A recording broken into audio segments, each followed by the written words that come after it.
Nabi mengatakan nanti akhir zaman akan timbul tahun-tahun penuh kebohongan. Orang dusta dibilang benar, orang benar dibilang dusta. Nabi mengatakan ar-raju tafi fi amril ammah. Orang bodoh, orang nggak punya ilmu tapi sok ngurusin aku punya umat. Orang bodoh nggak ngerti agama, nggak ngerti syariat tapi dikasih tempat untuk ngurusin syariat. Nggak ngerti agama tapi sok ngomong mengkritisi ulama. Makanya benar yang katakan nama Aristoteles, salah satu tanda negara ini pengen hancur kata Aristoteles itu ada 3, mulai kesenjangan sosial, politik tidak sehat, dan hukum tidak berkeadilan. Hati-hatilah tuh kehancuran suatu negara kata Aristoteles seperti itu.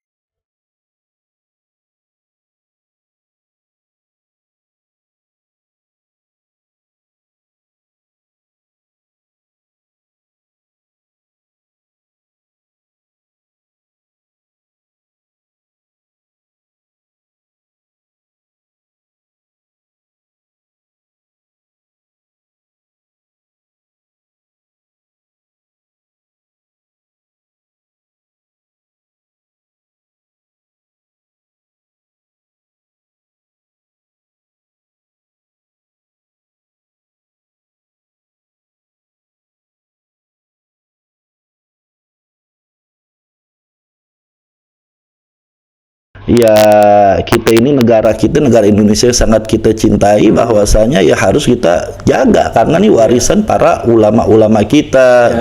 Dan juga kita jangan ibarat kata jangan minder, dalam arti minder ngomong sekarang ini kita harbul mustolahat, perang pemikiran Bang Refli. Ya kan, orang ngomong syariat taunya potong tangan.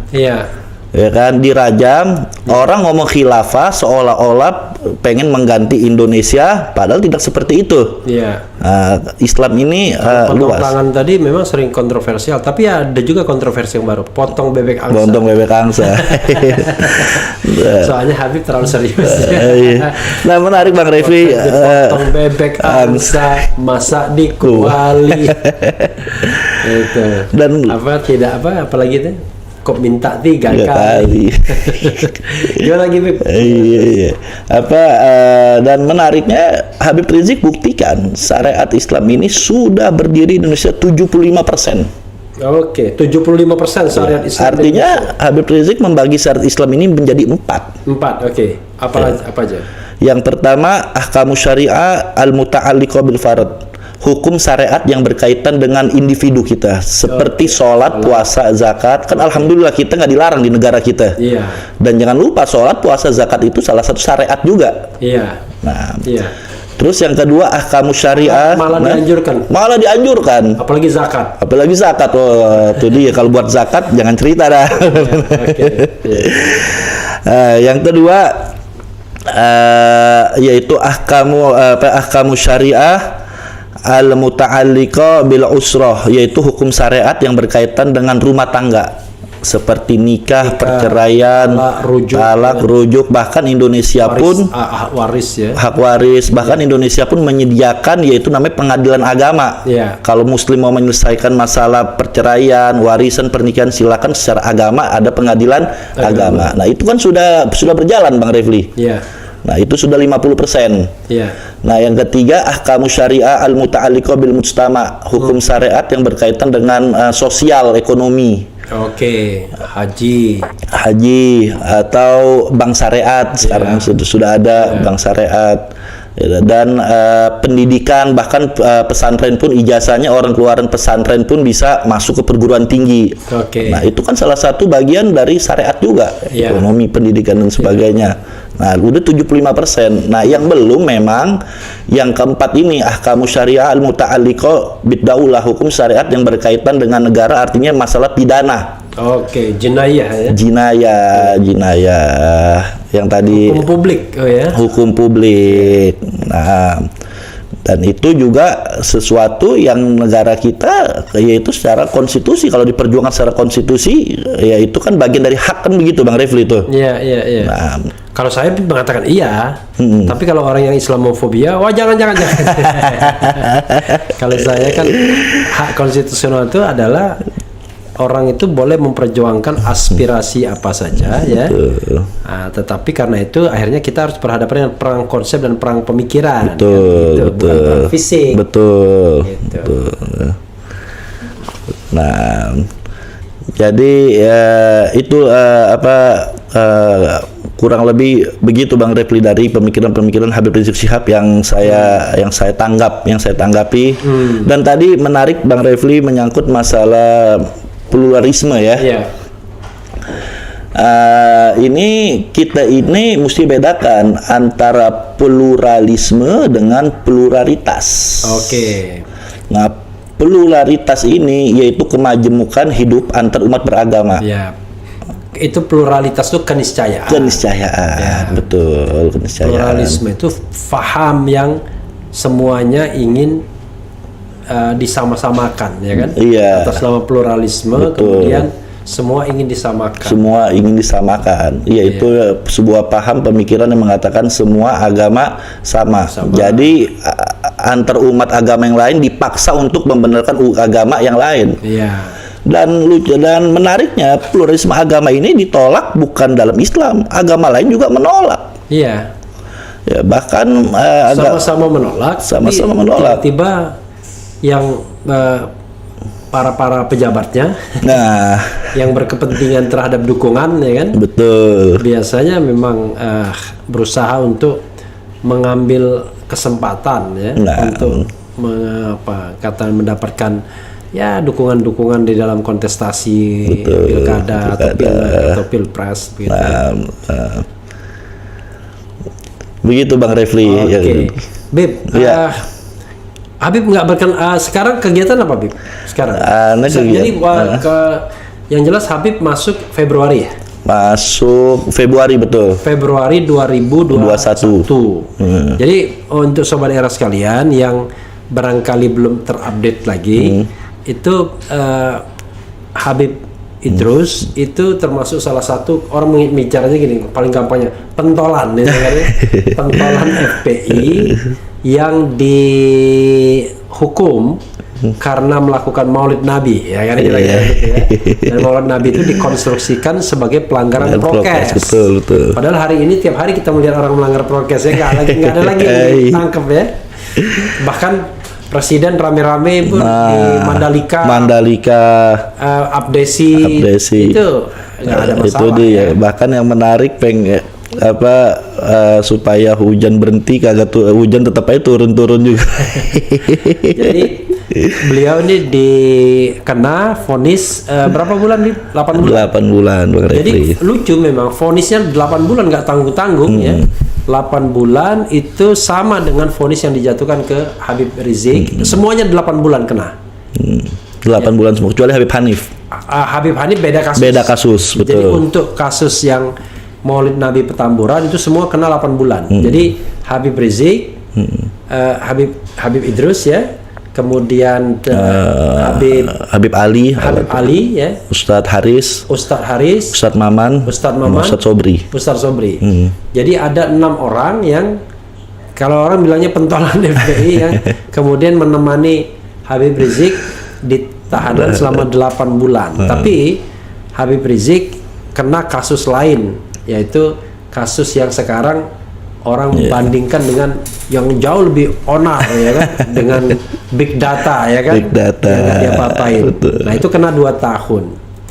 Jadi itu saudara sekalian. Jadi beliau ini adalah salah satu waktu itu jabatan apa lagi? Saya kebetulan waktu itu ketua lembaga dakwanya. Ketua lembaga dakwah. Tapi dalam Maulid Nabi itu sebagai apa? Sebagai bagian perlengkapan. Jadi tukang tenda pun di BAP juga. Tukang tidak hanya di BAP tapi juga dihukum kan? Maksudnya semuanya dihukum juga ya, perlengkapan pun dihukum juga ya? Enggak, cuma diminta keterangan doang. Enggak, maksudnya Habib. Oh iya. Kan Habib kan bagian perlengkapan. Betul. Artinya yang saya nyewa tenda itu tukang tendanya dipanggil juga. Iya. Ya intinya adalah perlengkapan aja, norak lah pokoknya. Iya. Norak. Oke, jadi itulah orangnya. Kalau orang biasa bebas ya, kalau diikat dengan institusi malah pusing. Jadi mengajar majelis-majelis taklim ya. Majelis taklim. Ini sobat era sekalian, beliau ini baru dari Megamendung ya. Iya, tadi ngisi kajian Ramadan ke setelah maghrib. Tadi siang, Siang. asar. Jadi dari Megamendung. Jadi beliau ini ya nggak tahu dari Megamendung kemana dulu, baru ke sini ya. Karena kita janji jam 10 tadi. 10. Dan beliau datang sebelum jam 10, tapi karena persiapan alat-alat yang dipakai Ogi di sebelah, ya agak telat sedikit. Habib, ada yang ingin Habib sampaikan sebelum saya ingin membacakan dan memilih komentar Sobat RH. Kita alhamdulillah yang watching now, maksudnya saat ini nonton kita itu 1426. Nah, Masya Allah. Jadi alhamdulillah ya, ini 1429. Silakan Habib ingin sampaikan sesuatu sebelum saya bacakan bacaan atau komentar Sobat RH. Ya, silakan. Ya, jadi yang pertama, pengalaman kita di dalam yang Anda rasakan Bang Refli, betul firman Allah. Apa yang engkau anggap baik belum tentu itu baik di mata Allah. Dan apa yang engkau anggap buruk belum tentu itu buruk di mata Allah Subhanahu wa taala. Ya, tahadusan bin nikmah, walaupun waktu itu kami di dalam penjara ya, karena itu salah satu resiko perjuangan bersama Habib Rizik. Ya alhamdulillah, semua kemudahan Allah berikan kenikmatan tersendiri. Baik itu kenikmatan zahir maupun batin di situ. Makanya kita kembali lagi flashback, yaitu ya udah kita ambil hikmahnya. Makanya para tahanan ketika kita masuk dia bingung, Habib masuk kenapa Habib, kasus apa Habib? Aneh, kasus prokes panitia maulid. Maksudnya apa Habib? Aneh bingung lah. Ente bingung kan, aneh aja bingung.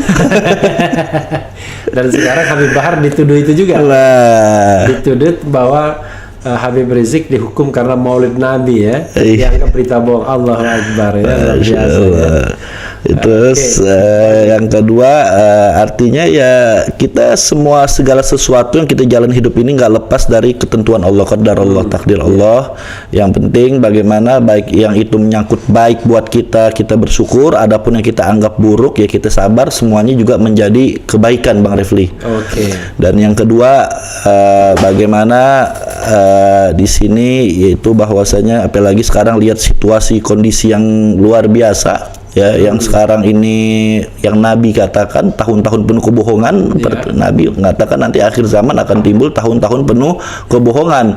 Orang dusta dibilang benar, orang benar dibilang dusta. Potong bebek angsa. Nah, dan subhanallah Nabi mengatakan nanti akan juga di tahun-tahun penuh kebohongan kalian akan menemukan yaitu kaum Ruwaibido. Sahabat bertanya, apa sih kaum Ruwaibido itu ya Rasulullah? Nabi mengatakan ar-raju tafi fi amril ammah. Orang bodoh, orang nggak punya ilmu tapi sok ngurusin aku punya umat. Orang bodoh nggak ngerti agama, nggak ngerti syariat tapi dikasih tempat untuk ngurusin syariat. Nggak ngerti agama tapi sok ngomong mengkritisi ulama. Nah ini kejadian. Sudah terjadi di sini belum ya? Udah sangat terjadi Bang Dewi. Tak boleh kita sebut nama. Lah, dia paham dah. Tak boleh. Nah itu, dan makanya untuk menghadapi itu semua, yaitu saya teringat ketika dulu awal kemajuan umat Islam, ketika kita ambil itibar zaman perang salib Sultan Salahuddin Al-Ayyubi. Ya, Salahuddin Al-Ayyubi ya. Sultan Salahuddin Al-Ayyubi ini saya tuangkan di tulisan saya Bang Refli. Itu panglima perang salib ya. Panglima perang salib, bagaimana ketika itu umat Islam selama 800 tahun itu kalah total waktu itu. Nah akhirnya muncullah yaitu seorang panglima Salahuddin Al-Ayyubi. Nah yang menarik, kemunculan Salahuddin Al-Ayyubi ini bukan kemunculan dengan langsung, kalau orang betul bilang kucuk-kucuk, enggak langsung, enggak ujuk-ujuk. Tapi di situ ada proses pengkaderan. Proses pengkaderan, bagaimana ulama-ulama kita melihat nih ada apa, kenapa umat Islam ketika itu kalah. Oh ternyata ulama mengambil kesimpulan umat Islam ini lemah akidahnya. Yang kedua, lemah yaitu ibadahnya, artinya perjuangannya karena lemah ibadah Allah nggak berikan keberkahan. Dan yang ketiga yang cukup fatal, umat Islam lemah ilmunya. Makanya ketika itu Imam Al-Ghazali mengarang kitab Ihya Ulumuddin, yang artinya menghidupkan kembali ilmu-ilmu agama. Nah, hasil gemblengan para ulama inilah dikuatkan akidah, dibaguskan ibadahnya dan dikuatkan ilmunya, karena Islam itu sempat berjaya, penemu-penemu orang-orang hebat dari umat Islam. Iya. Nah, akhirnya muncullah itu Sultan Salahuddin Al-Ayyubi akibat dari pengkaderan para ulama, begitu, Mas. Sultan Salahuddin Al-Ayyubi dari Mesir ya, bukan? Dari mana ya? Dia dari ya Mesir apa Turki gitu kalau nggak salah. Iya. Sultan Salahuddin dari Bani Ayub kalau nggak salah. Iya. Dari Bani Ayub, yang bagaimana akhirnya dengan satu generasi yang bisa melahirkan yaitu sosok Sultan Salahuddin Al-Ayyubi. Gitu. Dan makanya yang kedua, yuk kita sama-sama kita untuk menghadapi tantangan fitnah akhir zaman ini, kita kuatkan akidah kita, jangan kita yaitu kita kuatkan akidah, jangan kita jauh dari Allah Subhanahu wa taala, dan jangan kita jauh-jauh dari ilmu, karena ilmulah yang mengarahkan kita, bisa kita tahu mana benar mana salah dengan ilmulah, karena zaman sekarang ini bukan perang fisik tapi perang pemikiran. Oke. Dan yang terakhir pesan dari ini ada itu pesan dari kita buat para buat para pengemban kekuasaan, pejabat, ya kan, bahwasanya jabatan itu adalah amanah dari Allah Subhanahu wa taala. Yeah. Dan perlu dicatat bahwasanya aneh waktu itu belajar filsafat. Ini mungkin Bang Refli nilai sendiri lah, apakah ini mitos Yunani ini sudah terasa apa belum di Indonesia nih. Jadi ada bagaimana dulu seorang raja yang dimana raja punya tempat tidur. Iya. Dia undang itu rakyatnya satu-satu. Kalau kakinya melewati tempat tidur itu dipotong. Iya. Kalau kakinya kurang ditarik. Artinya apa itu seperti itu? Keotoriteran berarti akhirnya, ya kan? Pokoknya dia memaksakan untuk ukuran dia. Ukuran dia. Makanya benar yang katakan nama Aristoteles, salah satu tanda negara ini pengen hancur kata Aristoteles itu ada 3, mulai kesenjangan sosial. Politik tidak sehat, dan hukum tidak berkeadilan. Hati-hatilah tuh kehancuran suatu negara kata Aristoteles, seperti itu. Tadi diulangi lagi, Bib. Ya. 1, kesenjangan sosial. Kesenjangan sosial. Terjadi sudah itu. Terjadi. Politik tidak sehat. Terjadi juga. Terjadi. Tidak hukum adil. tidak adil. Nah, apalagi lebih terjadi. Makanya kita jangan melupakan sejarah seperti itu. Jas merah Jas merah. Sekali melupakan sejarah. Nah.